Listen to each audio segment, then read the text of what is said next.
مسؤولين hore xil uga soo qabtay degmada Gabiley iyo qaar ka mid ah dadka ku dhaqan magaalada Gabiley ayaa iftiimiyay musuqmaasuq ay sheegeen inuu hareeyay maamulka degmada Gabiley iyagoo faaqiday miisaaniyadda golaha deegaanka Gabiley waxayna xuseen in Gabiley waxba aanay ka hirgelin muddadii ay ka talinayso xukuumadda madaxweyne Siilaanyo marka laga reebo mashaariicda JPLG-ga ee ay hay'aduhu bixiyaan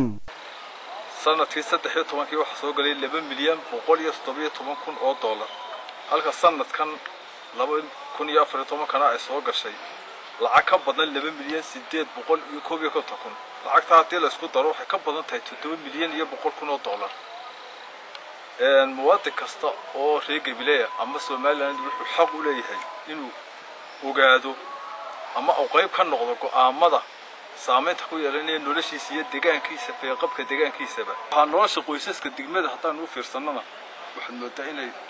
xaaladoodu aad u liidato lacagta inta leega soo gashay 7 milyan ee saayidkaasi waxa degmada ka soo galay waxa aad u naadir weeyaan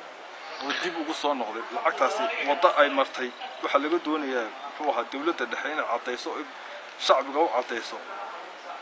in wuxuu ahaa ay waxaan si wanaagsan horumarkan ay sheegayso dawladdu in Gabiley ay ka muuqato iyo in aanay ka muuqan dawladda laga soo garowsiyo oo bulshada ka sugaysa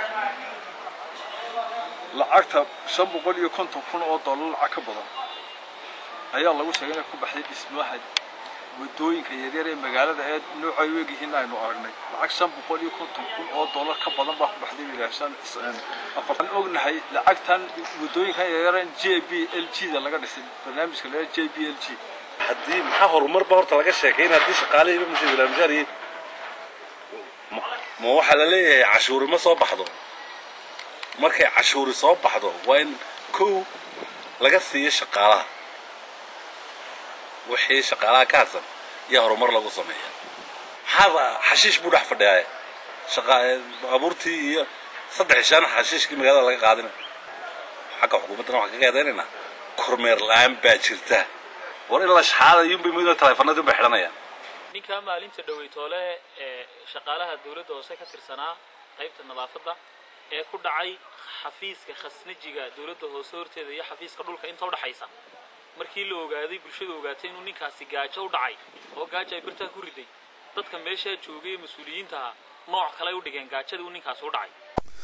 waxa arintani marxaati u noqonaysaa xildhibaano ka tirsan golaha deegaanka Gabiley oo bilihii aan soo dhaafnay si istaba jooga uga hadlayay musuqmaasuqani ay sheegeen inuu qoorta kula jiro maamulka dawladda hoose ee Gabiley oo ragaadiyay horumarka degmada Gabiley golaha deegaanka ee degmada Gabiley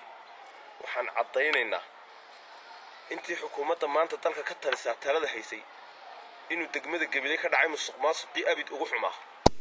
Mukhtaar Nuux Ibraahim Hon Cable TV Gabiley